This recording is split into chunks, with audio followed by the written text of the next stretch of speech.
Para más o menos empezar, vamos a empezar como haciendo una línea cronológica.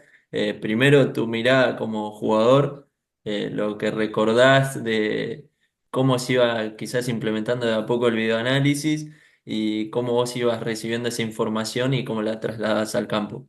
Bueno, en la época de jugador no estaba tan estructurado lo que era el videoanálisis. Yo recuerdo que nosotros mirábamos los VHS y es capaz ver un partido entero de VHS y parar y explicar y las charlas duraban mucho porque no había compactos en ese sentido. Eran más mirar un partido entero o un tiempo o una parte del partido. Entonces, eran charlas más largas, más tediosas, donde el jugador estaba, al menos lo que yo recuerdo como jugador, estaba un poco más abierto a lo que era esa digamos, ese tiempo de estar preparado para saber que capaz que teníamos 2 horas de charla.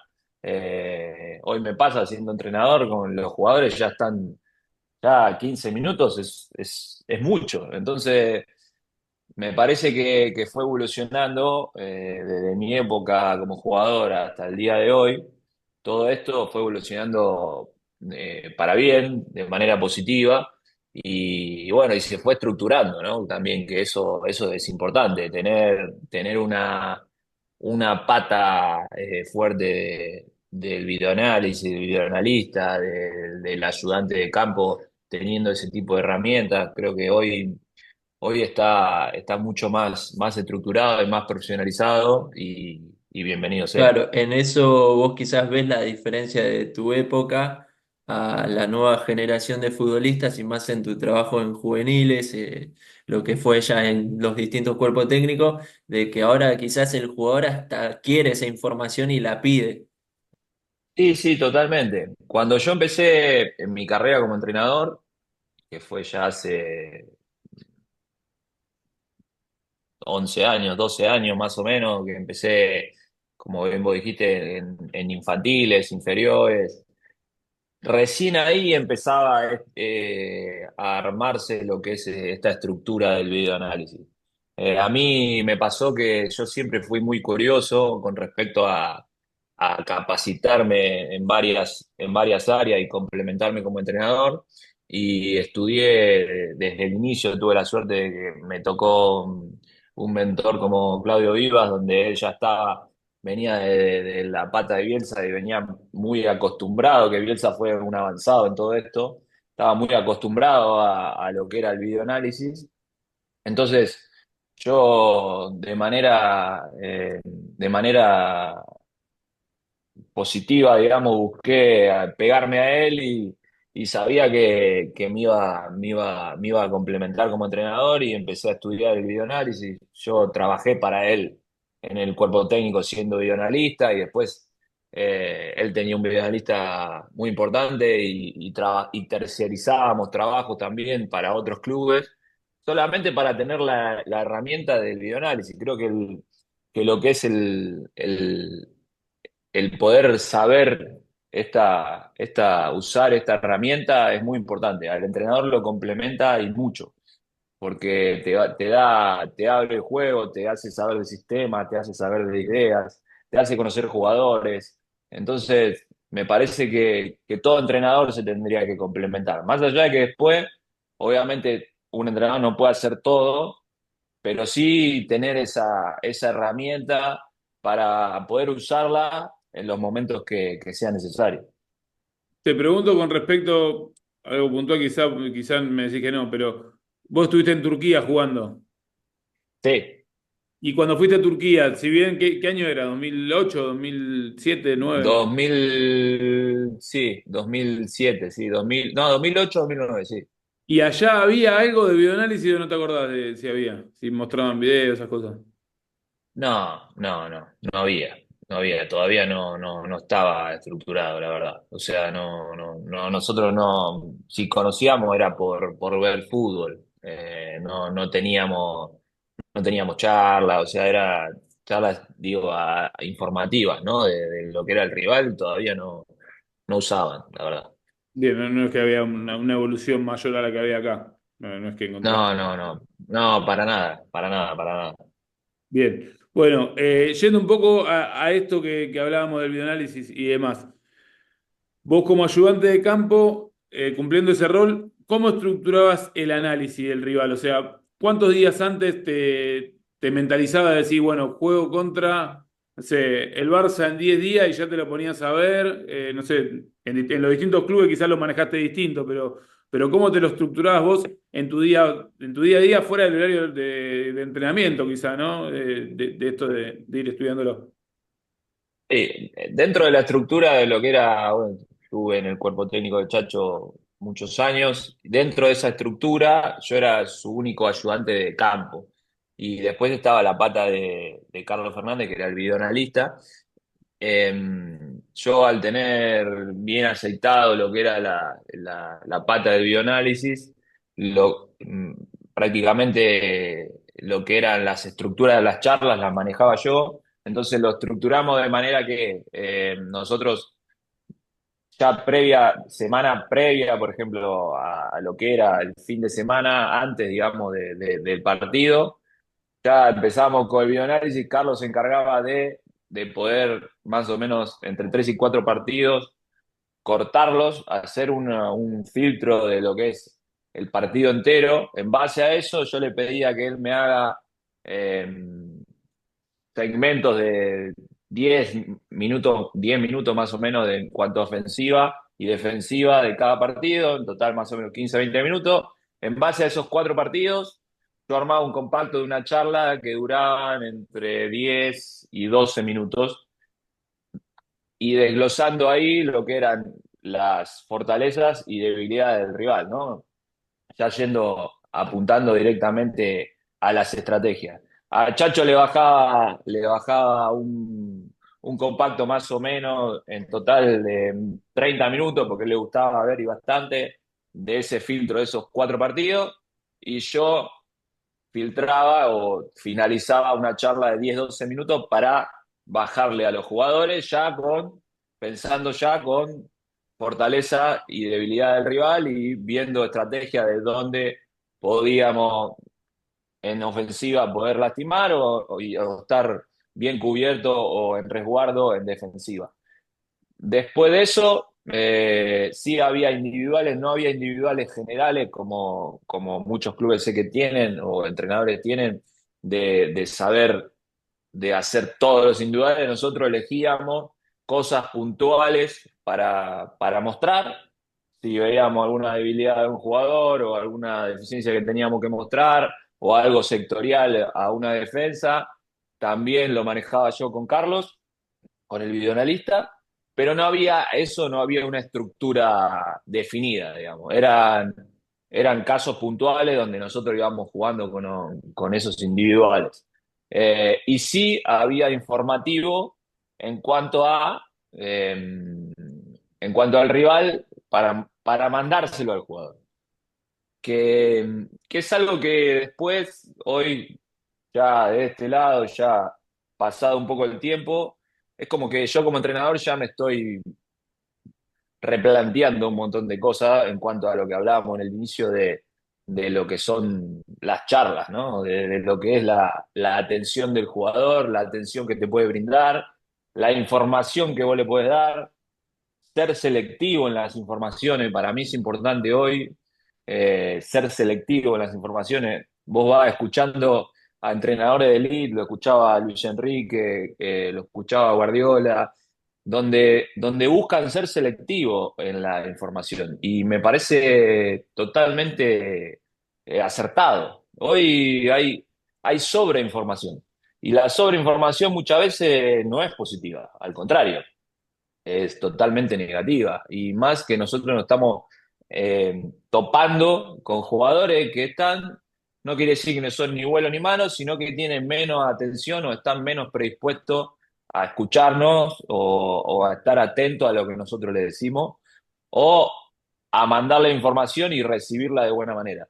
Me parece a mí que hoy nosotros, los entrenadores, tenemos que estar preparados para darle información selectiva, de decirle 3 4 cositas donde podemos ser acertados en la estrategia de poder lastimar al rival o tres, cuatro cositas para tener en cuenta en defensiva, lo mismo en bola parada, en pelota parada. Me parece que un poco va por ahí. Al menos de este lado, el replanteo creo que va por ahí. Con respecto a lo de la charla que mencionabas y eso de la sobreinformación, de elegir qué comunicarle, también obviamente entra en contexto de que los jugadores son distintos y a uno se le puede comunicar algo y a otro quizás de otra forma. A uno se le puede hablar mucho porque le interesa y se mete, y otro capaz que te dice, no, a mí decime dos, tres cosas y ya está. Eh, en eso, vos, a la hora de ir al individual, ¿qué elegís enfocar más? ¿Ir a buscar corregir el error o a potenciar la virtud? A mí, eh, a mí me parece bueno una estrategia que yo tenía con respecto a los individuales. Cada vez que yo me sentaba con un jugador, primero iniciaba con una charla, con un feedback, con un ida y vuelta con él. Siempre me gusta tener imágenes detrás, ¿no? De, como entrenador, ir con pruebas, por así decirlo, de lo que vamos a hablar, ¿no? Entonces, digo, cada vez que yo iba y me sentaba con un jugador y quería corregir algo, siempre, siempre buscaba al final de esa charla potenciar lo que yo quería, potenciar lo positivo. Entonces, buscaba, no sé, por darte un ejemplo de un concepto, ¿no? Ser más agresivo en defensiva, por ejemplo, ¿no? Estaba viendo que los retrocesos eran malos. Bueno, buscaba situaciones, le decía al videoanalista, buscame situaciones en entrenamiento que capaz no está siendo intenso, no está siendo agresivo, cortame dos o tres situaciones del partido y después finalizame con algo positivo, donde haya sido agresivo y terminó una situación de gol, donde haya sido agresivo y la jugada terminó bien, donde hayas intervenido en un retroceso y fue bueno. Entonces, estructurar una charla de 3 minutos máximo, de buscar ese proceso de manera lo negativo en el inicio, en el entrenamiento o en el partido, y finalizar con lo positivo donde él ya se vio y ya lo hizo, Eh, que me parece algo importante. Que él vea que lo que yo le estoy marcando, él ya es posible, es capaz de hacerlo. claro. Y entonces, ese apoyo para mí como entrenador a la hora de sentarte a hablar con un jugador, para mí es espectacular. Sí, yo bueno, en eso comparto porque yo creo que también el video vino a respaldar como un poco al entrenador en el sentido de que quizás obviamente el jugador a veces suele tomárselo personal a algo, como este me viene a cagar a pedo a mí nada más, y el video lo que te da es ese respaldo de decir, yo no te cago a pedo, sino que para que veas vos estás o fallando acá o mira, podés hacer esto y no te estás dando cuenta. Entonces el video como que te da ese respaldo a la hora de comunicarlo. Y por eso lo que hablábamos antes, no creo en el video individual estructurado, porque Eh, después como todo, las costumbres terminan siendo aburridas o malas o no productivas. Entonces, si vos estructurás un video donde de una semana querés corregir a un jugador tal cosa, tal concepto, y no lo haces como algo estructurado, es decir, toda la semana, y entonces yo el jugador, yo fui jugador y un poco estuve de lo lado, entonces intento hoy como entrenador no hacer lo que a mí no me gustaba que el entrenador me haga. No quiere decir que no voy a hacer o no voy a buscar las herramientas para poder potenciar a un jugador o para poder potenciar al equipo. Pero digo, si vos estructurás un individual donde decís, lunes me siento con tal, tal, tal jugador y todos los lunes me voy a sentar con ese jugador, ya el lunes capaz viene mal predispuesto el jugador. Entonces, digo, que no sea algo estructurado el individual, que sea algo selectivo, como lo que hablábamos de la información. Me parece importante que sea selectivo, que no sea algo, no se dé una estructura, una costumbre de poder sentarme toda la semana con todos los jugadores. no es algo que para mí no va a resultar y no va a potenciar, que es lo que buscamos los entrenadores, Claro. poder Ahí, potenciarle al jugador y sacarle lo mejor. exacto, ahí también entra la pata emocional del jugador, de que quizás si vos todos los lunes lo repetís y justo ese lunes tuvo un problema en la casa o algo, y ya de por sí no lo va a recibir bien al mensaje, por eso el ser selectivo, el entender el momento y el cuándo comunicarlo y demás. No, y es lo que hablabas vos, y me parece algo muy importante, el poder diferenciar las personalidades del jugador. Escuchaba el otro día, no sé si lo escucharon a De Paul, que dijo que llegó a una reunión individual con Scaloni y Scaloni tenía abierta la computadora y terminaron hablando 2 horas de la vida y nunca vieron nada de lo que fue la computadora. Y bueno, capaz que Scaloni leyó que De Paul es un jugador donde, o una persona dentro de un jugador que le gusta interactuar más en cuanto a la vida personal y capaz que a otro jugador no le gusta hablar de su vida personal y le gusta corregir más y que le digan la información más selectiva, más productiva. Bueno, lo que decías vos, estoy totalmente de acuerdo, es buscar los momentos y buscar la- nosotros seleccionar a quién decirle una cosa o la otra. Eso como entrenador hoy ya es importante Claro. que lo sepamos. Ari, con respecto a, bueno, el jugador un poco cambió, esto que decías vos, ¿no? Al principio, cuando vos empezaste con el tema del videoanálisis siendo jugador, tenía que tener mucha paciencia y hoy parece que el jugador no la tiene, la paciencia, porque tenés que estar ajustando todo el tiempo porque te parece que 15 minutos quedan largos cuando ustedes se comían charlas de 2 horas quizá. El jugador fue evolucionando, entiendo. ¿Vos creés que esto se debe a que de repente se empezó a abusar de todo esto y darle demasiada información y esto hizo que el jugador medio que se hartara y hoy por hoy hay que ser más meticuloso en ese sentido porque la cabeza del jugador cambió en ese sentido? Cambió todo, no solo el jugador, o sea, van cambiando el estilo de jugador, les va a pasar a ustedes, bueno, o Mariano, su papá, o sea, cambiaron tus hijos con respecto a cuando nosotros éramos hijos. Entonces, va cambiando, va evolucionando no solo la sociedad, sino que en este caso lo que de nosotros hablamos, que es el fútbol. Entonces, me parece que todos, dentro de un cuerpo técnico, tenemos que estar abiertos y capacitados para poder cambiar y ir mutando. No digo que, que mutes de una idea o sí, no sé. A mí yo soy un convencido de mi idea, pero sí tenemos que estar preparados a poder flexibilizarnos en algún punto, porque lo que cuando yo empecé como entrenador me parecía, hoy capaz pienso diferente, porque cambia la sociedad, cambia el fútbol, todo va cambiando. Pero sí es importante que nosotros estemos abiertos a esos cambios, siempre con el objetivo común de poder sacar lo mejor del jugador, lo mejor de nuestro equipo, lo mejor de nuestro grupo. Entonces, en ese sentido, me parece importante que nosotros estemos abiertos a eso.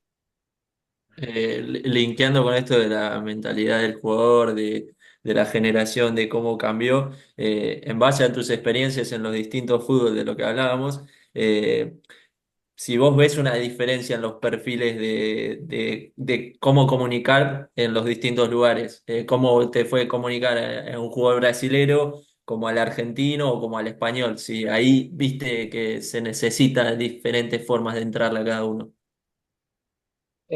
Sí, sí, creo que sí. En Argentina, capaz que en el inicio de Argentina es más fácil porque, bueno, tenés, a diferencia, por ejemplo, de Brasil, tenés el mismo idioma, podés tener una relación más cercana, más personal.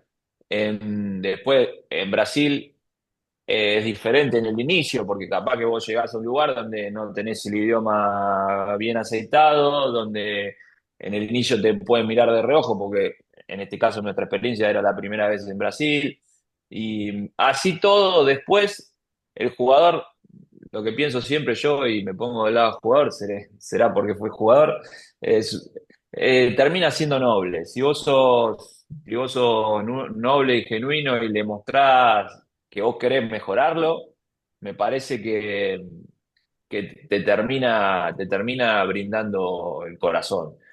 Y lo mismo en España. En España capaz ya es un fútbol más, no sé si la palabra es profesional, porque todos los fútboles son profesionales, pero están acostumbrados a otra cosa, tienen otra cultura, son más obedientes, entre comillas, donde vos decís haces esto, bueno, van. Claro, lo ves En cambio, como más lineal ahí, ¿no? Que se sí, hace es esto, un esto, fútbol. y Exacto, están más preparados, que no quiere decir que no sea ni mejor ni peor, porque me parece bueno que el jugador hoy tenga feedback, o sea, con el entrenador, donde te diga lo que piensa y vos puedas decirle, mirá, me parece esto, y buscar lo mejor siempre para el equipo. Esto es claro, pues, así. ahí a fin de cuentas, si bien vos estás potenciando al jugador, el jugador también te está potenciando a vos como técnico, como ayudante. O sea, es Sí, un sin conjunto duda. de... Sí, sí. Sí, sí, obvio, obvio. Nosotros, como hablábamos antes, buscamos cambiar para mejor siempre, al menos es lo que buscamos. Después te podés equivocar en el medio, como todos, que tomamos decisiones, nos podemos equivocar. Pero, pero sí, lo importante me parece es que nosotros como entrenadores, y digo entrenadores dentro de un cuerpo técnico donde están los ayudantes, el videoanalista, creo que lo importante es adaptarnos al contexto. Esto de poder ir a cualquier fútbol y nosotros estar abiertos a adaptarnos. No podemos llegar a un fútbol brasilero, por ejemplo, y ir con un abanico de cosas para cambiar todo. Y no, porque somos 5 o 6 que vamos a un lugar donde están trabajando 100 personas y vos no podés cambiar a 100 personas. No es así. Creo que ahí está la habilidad del entrenador, lo mismo que la habilidad que hablábamos de poder entrarle a cada jugador, depende de la personalidad. Bueno, lo mismo es el contexto de cada fútbol o de cada club. O sea, porque cada club también tiene su idiosincrasia. Entonces, adaptarnos a este contexto y poder entrar en esa idiosincrasia, en ese fútbol diferente en donde vaya, o en ese grupo, o en ese equipo, porque también cada grupo y cada equipo tiene su identidad. Ari, volviendo un poco al tema de las charlas y demás. Me interesa el tema del post partido, cómo lo elaboraban, tanto bueno, en Celta como en Inter, en Racing. Eh, el hecho de las correcciones, si lo hacían en forma grupal, lo hacían en forma individual, y si tenían establecido, si bien vos decís que está bueno desestructurar esto, con los individuales del jugador para no cansarlo y demás, si tenían estructurado quizá que posterior al partido, el primer día de entrenamiento, había una charla post partido o algo referido a eso, a las correcciones. Y había un post partido que era grupal, un poco parecido a la charla informativa del rival grupal, estaba estructurada a nivel grupal correctiva, de también un poco 10 12 minutos de algo para corregir errores. A nivel individual, lo mismo que lo informativo. No estaba estructurado, sino que era algo más selectivo en cuanto a los individuales. Eh, Así todo, como te digo, hoy me voy replanteando cosas también. Yo también, y no lo tengo estructurado en la cabeza, creo que llegaría a un lugar y buscaría cambiar hasta que encuentre la fórmula exacta de ese grupo. Buscar, no sé, charlas sectoriales, charlas individuales, probar con algún grupo más reducido, un día un grupo, un día otro, Me parece que el día de mañana yo buscaría hacer eso, buscar tener grupos más reducidos, charlas más cortas, más selectivas. Me parece que va por ahí. No estoy, como te digo, no estoy casado con lo que pienso. Me parece que habría que buscar y cambiar hasta que encuentres la fórmula exacta. No digo que Incluso, hoy tengo incluso la con los fórmula exacta. rivales o con la... Sí, sí, totalmente. Totalmente. Es más, te diría que más con los rivales que con lo correctivo. Porque los rivales, a mí me gustaría hacer algo sectorial, por ejemplo, no sé, mañana agarro a todos los defensores, a toda la defensa, volante defensivo, y digo, bueno, 5 o 6 minutos con mi pizarra, con mi apoyo de video. Esto es así, lo que vimos en el cuerpo técnico, tac, tac, tac, tac. Bueno, nos pueden atacar por acá. Estas son, bueno, darle dos, tres conceptos de cada jugador que pueden llegar a jugar para tener una información, que tengan una información, que no estén en cero con respecto, porque yo he tenido jugadores que a veces van llegando a la cancha y no saben con quién juegan, o sea, a ese nivel. Y no quiere decir, a veces esa inconsciencia los hace ser mejores. Por eso digo que también no, cada personalidad hoy hay que tenerla en cuenta. Entonces, por eso te digo, no tengo la fórmula exacta. Me gustaría poder cambiar hasta encontrarla, esa fórmula. Y, y capaz mañana voy a un club y pasado voy a otro, y la fórmula va a ser diferente, porque el grupo o venía acostumbrado a otra cosa, o le gusta otra cosa, o entendió que era la mejor manera.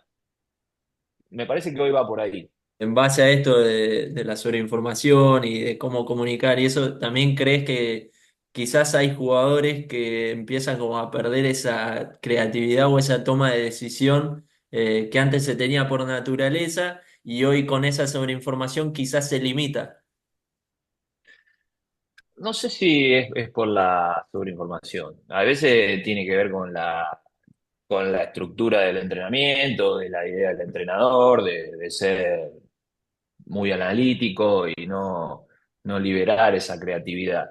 Eh, sí pienso que la sobreinformación muchas veces te hace no tener información. Claro. Me parece que buscar ser selectivos en la información te va a hacer que es tocar esos puntos y poder estar atento a esos puntos. Cuando nos pasará o les habrá pasado, vamos a hacer 8 pelotas paradas especiales. Listo, perfecto, dale. Vamos a hacer la primera. No, pero ¿cómo era la primera? Cuando voy repitiendo las 7, ya me olvidé cuál era la primera. Bueno, no, hagamos 3 o hagamos 2 buenas y que digamos, nos vamos a acordar de estas 2, nos vamos a acordar de estas 3, listo, las repasamos, son 3, perfecto. Vamos con esa. Ahora, si yo le doy 8 pelotas paradas especiales, no se van a acordar ni la segunda ni la tercera, o no se van a acordar, porque es mucha la información. Y está bien, no digo que esté mal, es así, es así. Nos pasará todo. Cuando tenemos que leer un libro, capaz que vamos a la página 80 y el prólogo, ¿cómo era? No sé, ya me olvidé, no me acuerdo. Bueno, Ari, agradecerte por el tiempo. Quedaron un montón de cosas, pero bueno, la verdad que es muy buena nada, lo que nos contaste, porque para nosotros es importante, nos sirve esa experiencia que vos tenés y a nosotros nos enriquece como academia mostrar este tipo de cosas. Bueno, muchas gracias para lo que necesiten, ya saben.